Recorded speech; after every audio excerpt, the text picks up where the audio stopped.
The following is a presentation of the Matt Talk Podcast Network.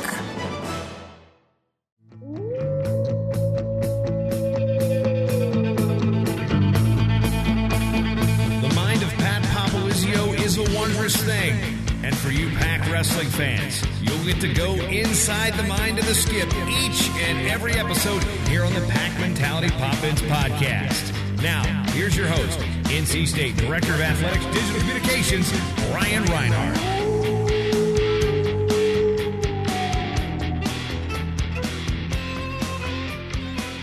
It's rivalry week. College wrestling doesn't get any better than when you host your conference rival this late in the season. Wolfpack Nation, we are putting out a call to action. Let's pack Reynolds Coliseum red this Friday night as the 6th-ranked NC State Wolfpack will host number 24 North Carolina at 7:30. That will be just one of the many topics we'll be discussing in this brand new episode of the Pack Mentality Pop-Ins podcast. Welcome, wrestling fans. I'm your host, Director of Athletics Digital Communications, Brian Reinhardt, and here to talk all things NC State wrestling is the head coach of the Wolfpack, Pat Popolizio. Good afternoon, Brian. Pat, great to be back, coming off a great weekend of action, and I'm not just talking about all the NCAA duels that have been on TV lately, but the Super Bowl was quite a contest. Now, you fashioned yourself a Giants fan last time we talked, had to hurt a bit to see the rival Eagles win, but you have a few guys in the room and around the program who are diehard Eagle fans, probably going, I'd say, all the way back to October.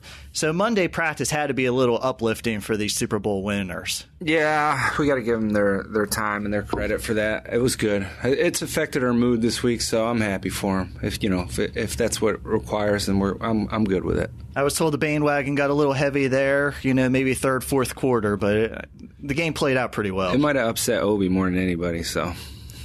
But back to Wolfpack wrestling. Reynolds Coliseum was just electric when the Pack defeated Virginia a couple weeks ago. Now, we hope to see even more NC State fans out there for this Friday's duel against North Carolina. If you're a true Wolfpack fan, you want to show up and cheer against that team in blue. And Pat, coming from New York and wrestling at Oklahoma State, you've been down here for 6 seasons now, but how would you rate the NC State-UNC rivalry overall?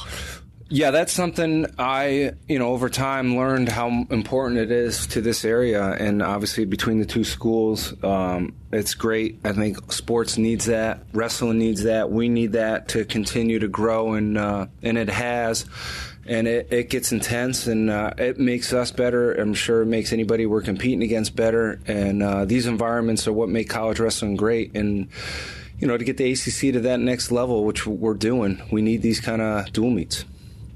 And we strongly encourage Wolfpack fans to come out this Friday night for a great night of ACC action. Tickets are available online at gopack.com/buy tickets. And you can also purchase them at the Reynolds Coliseum ticket office the night of the duel. Now, Pat, we teased in the last episode a big surprise will be in store for fans that attend Friday night's duel against the Tar Heels. Me and you went back and forth a lot this past week. Should we break the news? Should we keep it a secret? But I think we both agree a lot of people work behind the scenes to make this happen. And this is something you will just have to see in person. We really can't do it justice by describing it here on the podcast. But, Pat, we want to see those seats full of red on Friday night. Absolutely. This is going to be something unique, different. I'm not sure. I know in my time in the ACC it hasn't been done yet. So I'd like to say it's probably the first time this has ever been done for an ACC duel, but I'm not sure if that's the case. So, people are going to have to come here in person to see it and be a part of something that's probably going to hopefully create a trend moving forward for the ACC. And we're going to talk all about this weekend's UNC duel. We're going to recap the Pitt win from this past weekend. Special guest will be redshirt Pete Renda, but I got to get back to my plugs. I gave the fans a week off, but some people are wondering why we didn't give out some T-shirts last week. That's on you, Brian. That is on me, but I fully expect all of our great listeners are already subscribed on their various podcast platforms. You know what you need to do is give them the T-shirt when they're at the dual meet. Well, a lot of people have come up to me at the dual meet asking me if they can get a T-shirt. Get Melissa to give you a box or a bag with some goodies in it. We need some Pat Poppins T-shirts. There you go. Those would sell. There you go. But so we're going to get back to giving away some Wolfpack gear. It's that time that we just need to get back doing this. Again, Wolfpack fans, to be eligible to win free NC State wrestling gear, head over to iTunes and leave the Pack Mentality Pop-Ins podcast a rating and review. Just search Pack Mentality. It's all one word. This week's winner for an NC State Wrestling t-shirt is Matt_R, who left a great review back on January 1st. Just DM us on Twitter at PackWrestle, and we will get you that prize. We give away free gear all the time. We have guests that give away free gear all the time. So just leave us a rating and review on iTunes, and we'll keep doing these random drawings on future episodes. Now back to the mat. The Wolfpack improved to 13-1 on the season, 3-0 in ACC action with a 23-9 win at Pitt this past weekend. The Pack won 7 of the 10 matches, including all 5 before intermission to go up 17-0 and never look back. Pat, we'll get into specifics, even talk about who wrestled and who didn't, but a very business-like road win for the Pack to remain perfect in ACC action. Yeah, it's great to get up to Pittsburgh, get that win. Great environment for college wrestling, and obviously a tough team that they always put out there. So it was good. Our guys were ready. They competed hard, and got a few new faces in the lineup to get some valuable experience, but it was good. Other than being 6 degrees, walking about a half a mile from where we had to park the car to the hotel, it was a great weekend. Little adversity. You used to thrive on it. Yeah, I grew up in the cold, and now I think that this weather is a little more enjoyable, and that's why I think people need to be moving to Raleigh. You messed my train of thought back up. People, subscribe to the Pack Mentality Pop-Ins podcast everywhere you get your podcast. That was a quick read, but I just want to get that plug in there. For the second straight duel, we started at 149 pounds. Bo Donahue, Hayden Hidley, and Pete Renda picked up victories before the intermission, all improved to a perfect 3-0 in ACC action. Brian Hammond was strong on top for the win at 165, and Daniel Bullard, he scored his first ACC bonus point win. What stood out to you in those first 5 matches that put you guys up 17-0? Yeah, I think Bo set the tone of that dual meet coming out. And, I think usually he's the 4th match in our lineup. So getting that first nod the last 2 weeks, he's got to be ready to compete. It just so happened we started there. Hayden going out, getting bonus point win against the returning ACC champ in a dominant fashion. And, I like what he's doing right now, and no matter where he's at in the match, he's looking for that next level of whether it's a major decision or tech fall, and he's staying aggressive all the way through, and that stuff's going to pay off for him as it already has. 65, Hammond got down early and fought his way back and held on for a solid win there against a pretty competitive kid that, I'm sure they're going to see each other again before the season's over. And Daniel Bullard probably looked the best he has all year, and offense was firing, looked good on top, and aggressive stuff that we've been working on, he executed. So that was all positive stuff. And, Pete's finding ways to win and still staying focused and patient, and got those first 5 wins. So that was great to see from those guys. And I know you wanted to give a little thank you. The NC State gymnastics team, they were competing the next day in Pittsburgh, but they showed up and they made a lot of noise for you guys. Absolutely. That's what makes, NC State athletics special, is the support you get from everybody. Whether we're home or on the road, that was very nice to have, and I felt like we had a really good fan base there with, Tariq's high school team came in there, and Hayden's family. I think they had about 25 people in the cheering section there, so it was good. A positive environment for us as NC State being on the road. As a Pittsburgh native, everybody just wants to go to Pittsburgh, so it was a good excuse. You won't find that. Is that for the weather or the food? Everything. Okay. It's a great city. Moving up to heavyweight, Michael Boykin got the start and knocked off a 3-time NCAA qualifier and number 19 Ryan Solomon 5-3. Boykin scored both of the takedowns in the bout, one in the first and the winning takedown 15 seconds left. The win was his 3rd over a ranked foe this season. The first 2 are guys currently ranked 5 and 6 in the nation. So what did Boykin show you in his first duel since November? He's improved rapidly as the season's gone on. His confidence has gotten better, and that's the biggest thing with him. He's very difficult to wrestle. I think the way that he's built and how powerful he is, and his positioning is very challenging for a heavyweight wrestler. And if he continues to do what he's doing, he's going to be very dangerous at the end of the year, because he has the ability to hang in there and beat anybody in the country. And he's got great training partners here, having Nick around to help him, and Kasoy, and then obviously Malik in the room. There's a lot of options right now for heavyweight here to continue to grow and get better, and I like where we're at with him. I think his best wrestling's still ahead of him, but he's made very big strides as the season's progressed. And Boykin's been at 285 for 2 years now. Have you sparred with him in the mat room yet? We sparred the other day on the road, actually, in Pittsburgh, and I won't ever do that again because he's like touching a rock. He's very strong and powerful, and I think he doesn't realize that half the time. So you got to be careful when you roll around with Boykin. Was there a result? They stopped it. It was a stoppage. Just injury default? Yeah, we had to be careful. We had to get ready for a dual meet. So back at Pitt at 141, you bumped up Jamel Morris, and he came away with a 12-8 win over the 19th ranked wrestler in the country. Pretty impressive. Not only did he bump up a weight, but he got a ranked win over a guy in the duel's final match. Big win for Jamel. That was great to see. It's very hard to do, first of all, to weigh in and then bump up a weight class and be competitive, and to do it against a kid that's nationally ranked. I think it speaks a lot for Jamel and the progress that he's made, and obviously having some depth to be able to do that. That was very big. He's continuing to get better, and that experience that these guys are able to get in our lineup is valuable. And being in a setting like that, where it's only going to make him better and our program better moving forward. And probably what our fans want to know about just as much as the results is why certain guys do not wrestle in certain duels. You decided to rest both Kevin Jack and Michael Machiavello. Now, they both weighed in and were ready to go, but what is the philosophy for a coach to sit a starter or two in a duel, especially this late in the season? As a staff, we talked about it. We just felt where we were at, and looking at the experience, some of the opponents that they had, it was better to put Tyler and Jamel in there. If they happen to wrestle each other in the ACCs, I think where we're at and what we've been able to accomplish this year. I know Kevin's had very good results against the Pitt kids, so that was something that was just, I'd rather have our guys that we know we're going to rely on moving forward maybe next year in some matches, get that experience, and we're in position as a team to be able to do that.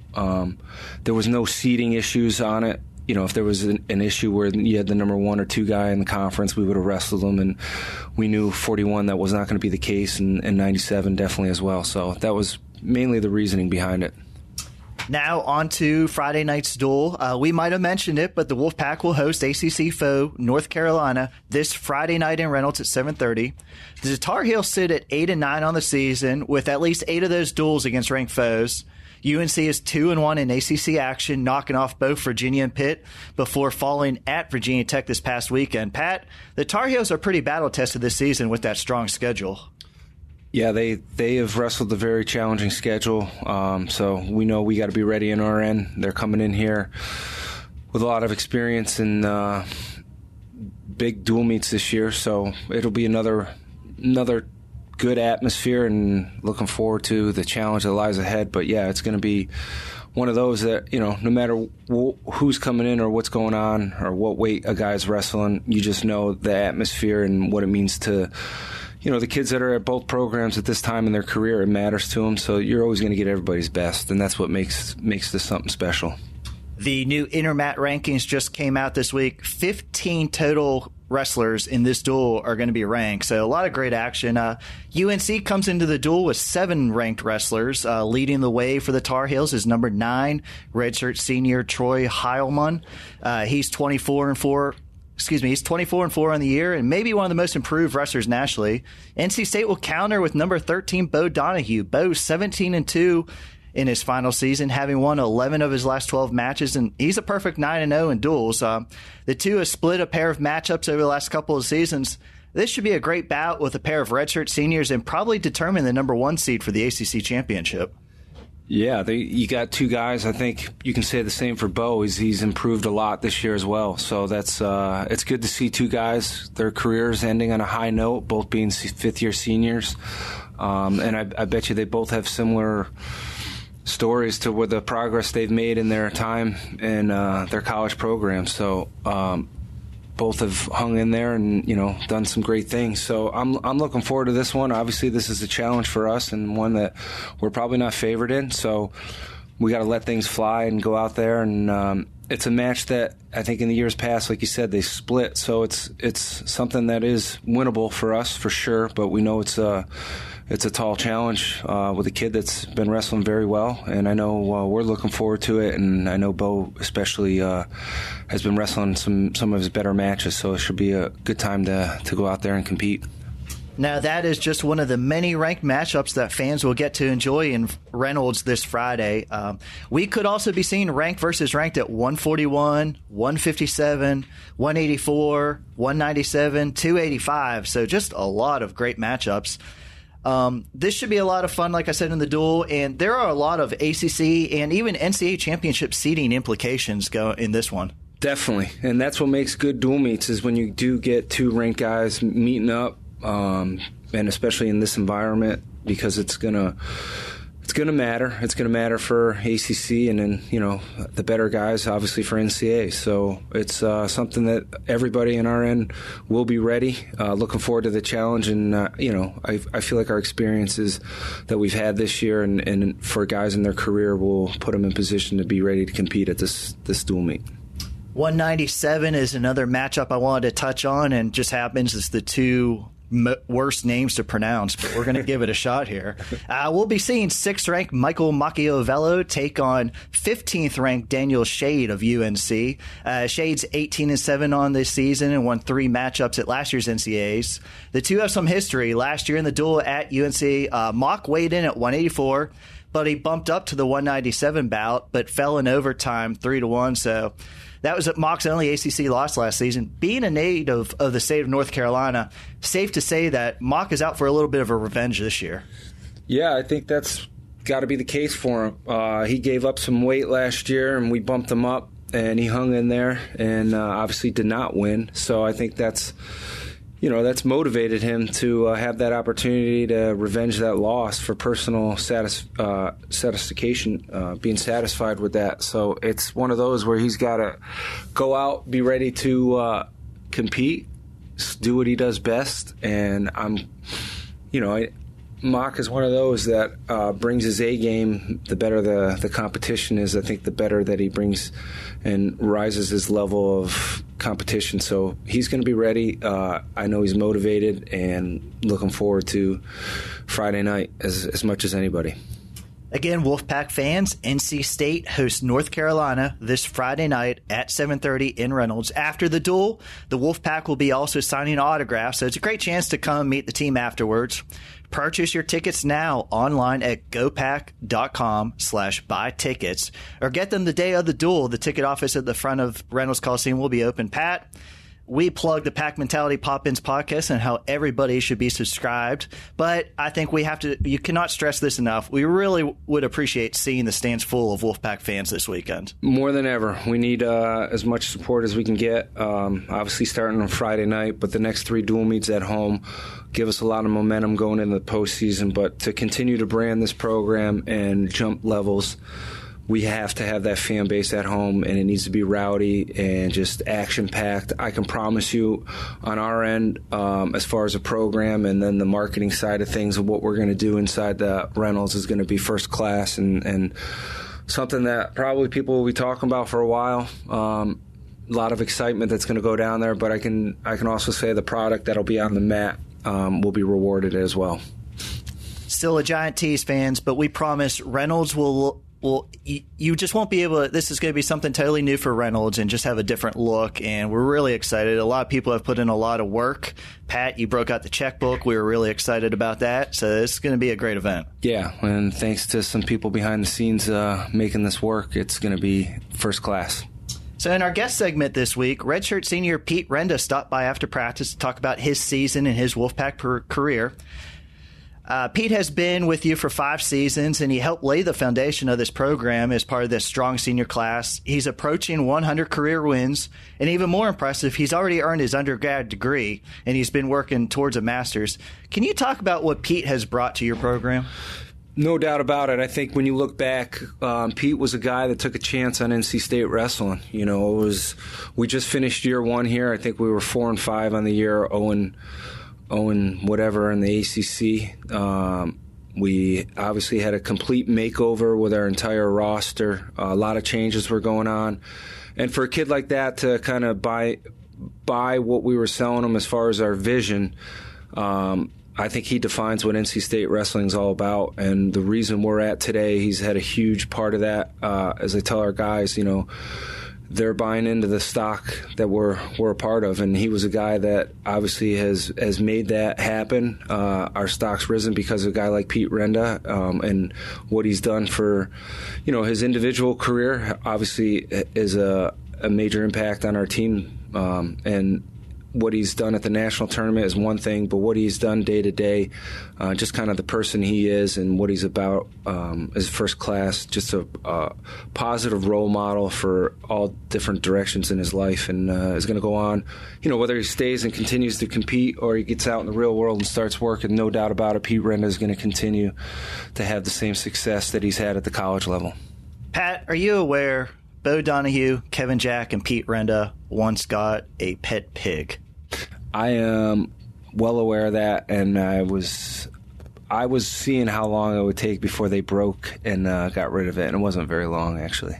You told me it was 4 months. That's pretty long. Yeah, it is, but 4 months, I think, it broke them all, and they all finally, I think they gave it away, and it's on a farm now, back somewhere in PA.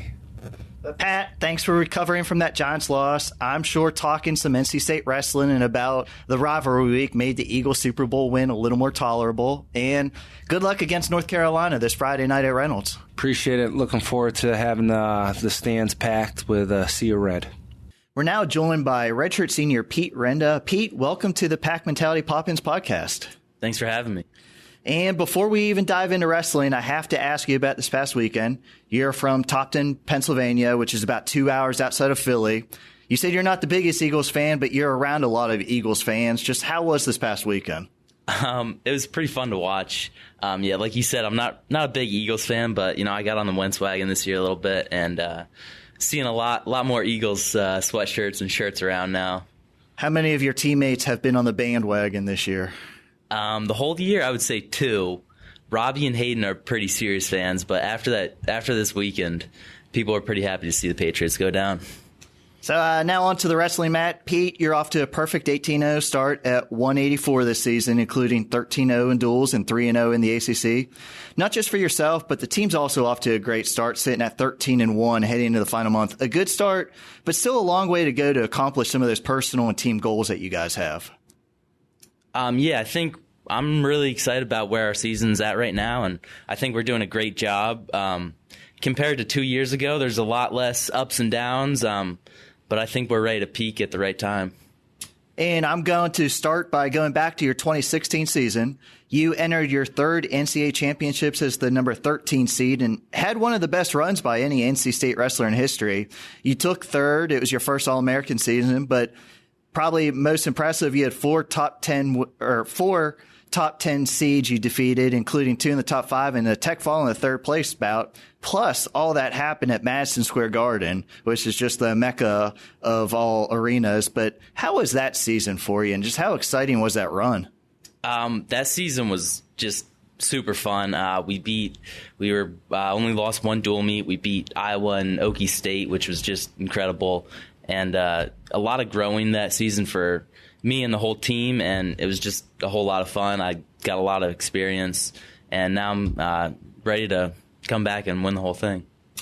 That 2016 season was also your first at 184. As your first 2 seasons here at NC State, you were a 2-time NCAA qualifier at 174.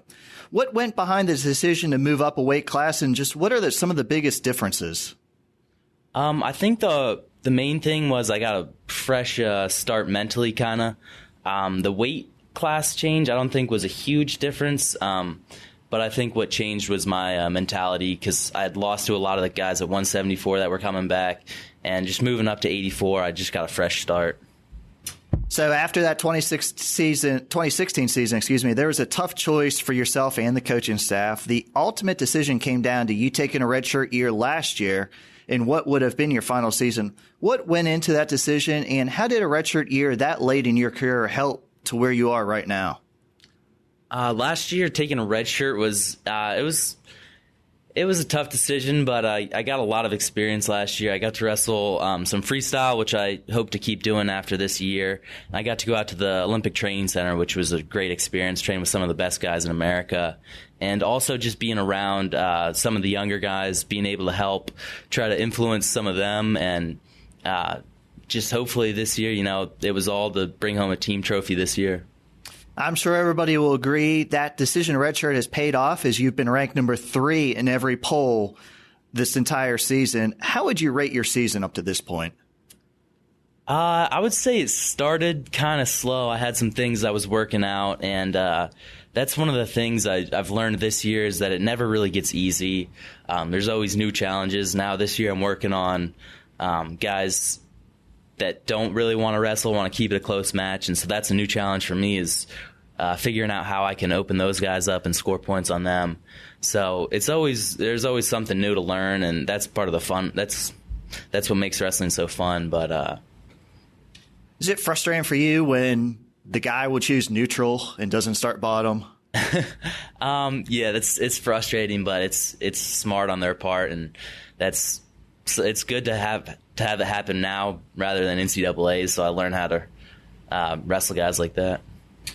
I'm not sure there's a wrestler in the lineup with a tougher end of the dual season than yourself. You close out the regular season facing 3 ranked opponents, including 2 in the top 10. Ness from UNC is number 17. Zavatsky from Virginia Tech is 8. And former national champion Miles Martin of Ohio State is 2. And you guys have a little history of a match last year. Just how excited are you for the challenge of these last 3 matches heading into the postseason? All 3 of those are going to be great matches. UNC is going to be a great team match. I'm really excited for that one. And then Zavatsky, we split matches. I think he's actually up 2-1 on me right now. So I got to get that one back. And then Martin, we're 1-1 as well. So I beat him in folk style last year, and then he beat me in freestyle in the off season. So they're all going to be fun matches. And how much do you enjoy competing in the renovated Reynolds Coliseum, and how important is it for the team to wrestle in front of a packed, loud crowd this Friday against North Carolina? It makes all the difference. That match against UVA was great, having big crowd there, and I know UNC is going to be a close match, and we'd love to have a lot of fans there. And you're also sitting on 91 career wins at NC State as we enter the home stretch.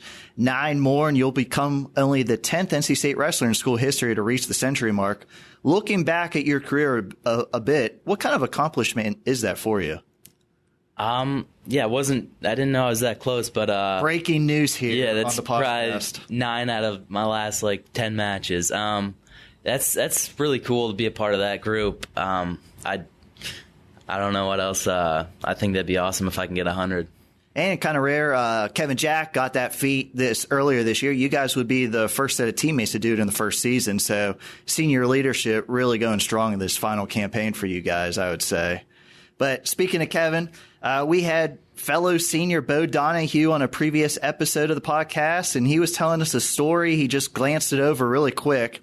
He mentioned you, Kevin, and himself bought a pet pig. Now, you have to tell our listeners a little about how the idea came about and how, or should I say, why the situation came to an end.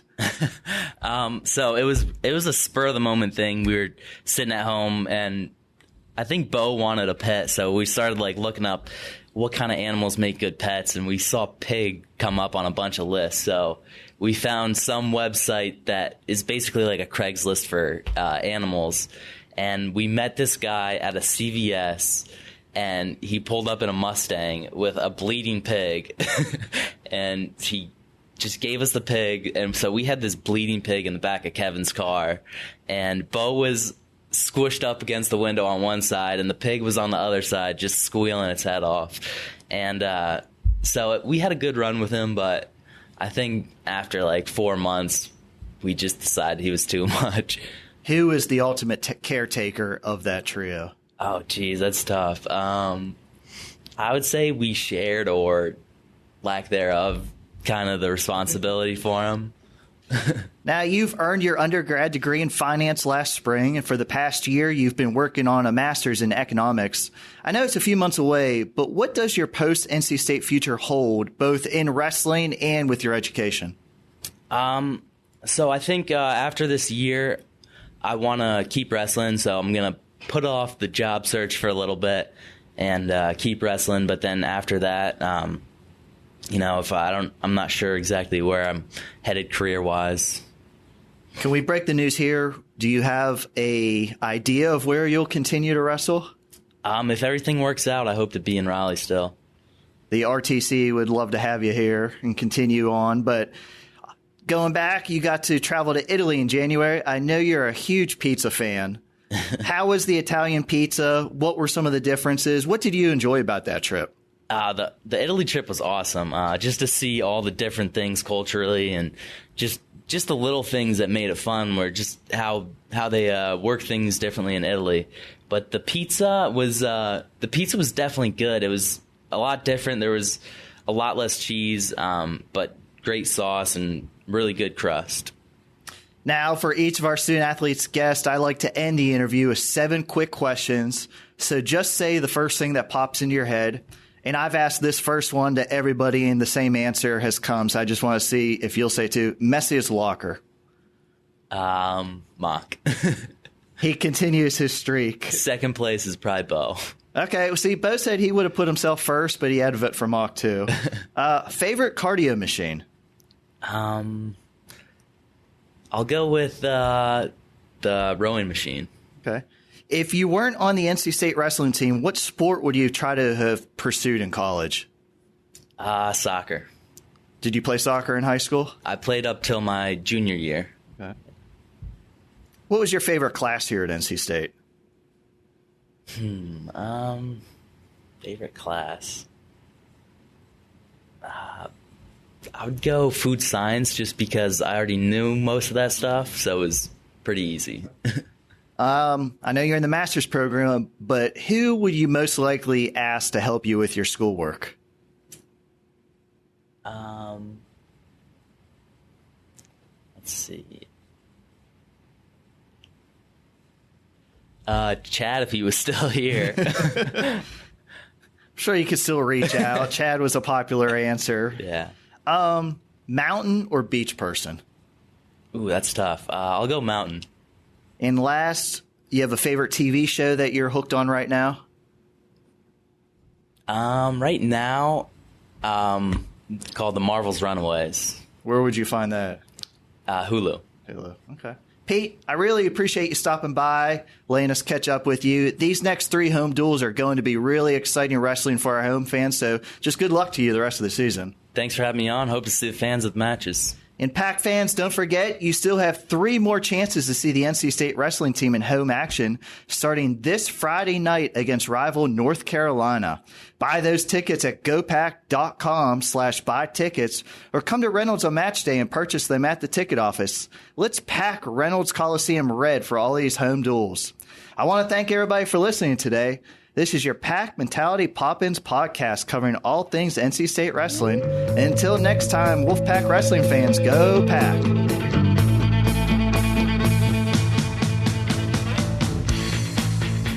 Pack Mentality Pop-Ins podcast is produced by the Matt Talk Podcast Network. For more wrestling podcasts, go to MattTalkOnline.com.